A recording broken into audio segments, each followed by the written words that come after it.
dando continuidade à composição química das células, agora falando da parte orgânica das células, começando pelos carboidratos, que são os açúcares, né? Os carboidratos, eles são monômeros, eles são polímeros formados pela união de vários monômeros. Esses monômeros são a menor parte do carboidrato, que nós chamamos de monossacarídeos. Então, os monossacarídeos é a parte do carboidrato que o nosso intestino consegue absorver. Então, todo e qualquer carboidrato que nós nos alimentarmos, nós precisamos quebrar todo esse carboidrato em vários monossacarídeos. Os monossacarídeos, eles podem ter números de carbonos diferentes. Então, exemplo de monossacarídeo com 5 carbonos. 5 carbonos é uma pentose.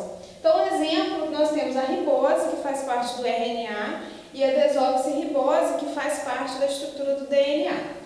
De 6 carbonos, nós temos a glicose, que é a nossa principal molécula energética, a frutose e a galactose. Unindo alguns monossacarídeos, pelo menos 2 monossacarídeos, eu tenho o que nós chamamos de disacarídeo. A ligação que une um monossacarídeo no outro é chamada de ligação glicosídica. Então, 2 monossacarídeos eu tenho um disacarídeo. E aí nós temos 3 mais importantes, que são a sacarose, a maltose e a lactose, sendo que a sacarose é o principal açúcar encontrado nas frutas, né? O principal açúcar das plantas, é o principal açúcar da nossa mesa. É a glicose unida a uma frutose. A maltose é um açúcar da união de 2 moléculas de glicose, e a lactose é o principal açúcar do leite, que é a união da glicose com a galactose. Então, todos esses disacarídeos, para que a gente consiga absorver na nossa alimentação, nós precisamos romper essas ligações glicosídicas. Para isso, nós precisamos de enzimas específicas para quebrar cada uma delas.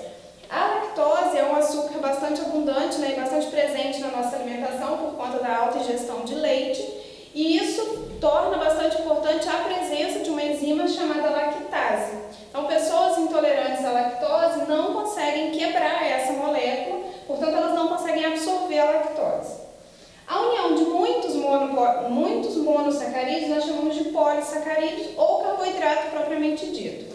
E aí, esses carboidratos, esses polissacarídeos, eles podem ser formados por vários monossacarídeos iguais ou vários monossacarídeos, mas monossacarídeos diferentes. Então, homopolissacarídeo é um polissacarídeo da união de vários monossacarídeos iguais. Então, exemplo, o amido, a celulose, o glicogênio e a quitina. Sendo que todas essas moléculas são formadas pela união de várias moléculas de glicose.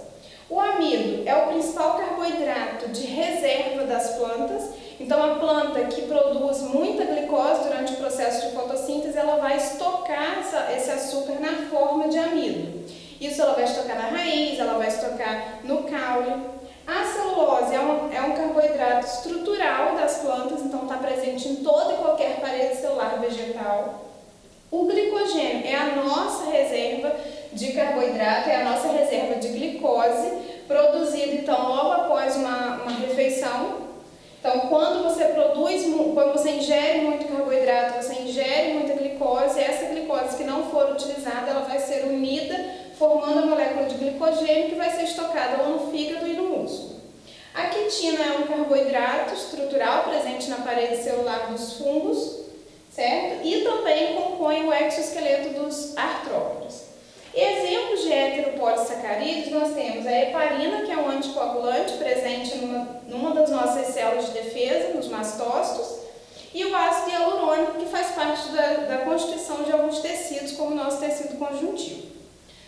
Falando ainda da parte orgânica das nossas células, nós temos as gorduras, que são os chamados lipídios, que tem uma série de classificações. Os lipídios chamados de lipídios simples, eles são formados pela união de ácido graxo com algum álcool. Sendo que o ácido graxo é o lipídio mais simples de todos. E o ácido graxo ele pode ter ou não dupla ligação, então ele pode ser insaturado se ele tiver pelo menos uma dupla ligação entre carbono, ou saturado se ele não tiver nenhum. E os ácidos graxos, eles também são classificados em essenciais, que são aqueles que nós não conseguimos produzir, e ácidos graxos naturais, que são aqueles que nós conseguimos produzir, então não vai ser um problema muito grande caso ele não esteja tão presente na nossa alimentação.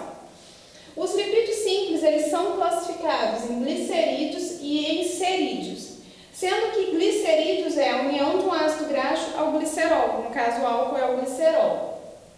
Sendo saturado ou insaturado, o que vai dar a ele uma textura, um estado físico diferente de acordo com a temperatura.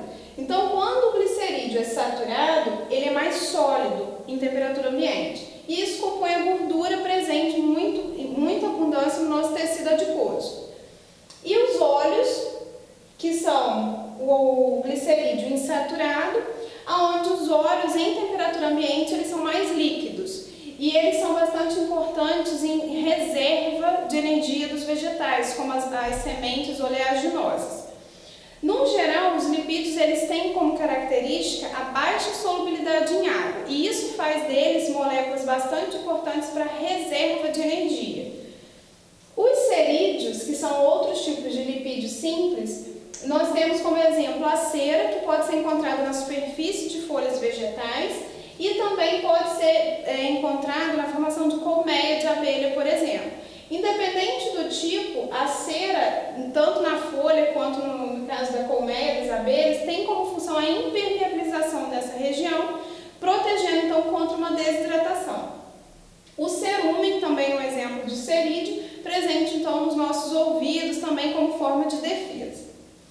Outro tipo de lipídios são chamados de lipídios complexos, que são aqueles que têm na sua estrutura um ácido graxo, um álcool e algum outro composto. O principal exemplo é o fosfolipídio, que tem o fosfato aí na constituição, e o fosfolipídio é extremamente importante na estrutura de toda e qualquer célula, compondo a camada que protege as nossas células, que é a membrana plasmática. Outro tipo de lipídio são os esteroides, onde o principal é o colesterol e os seus derivados.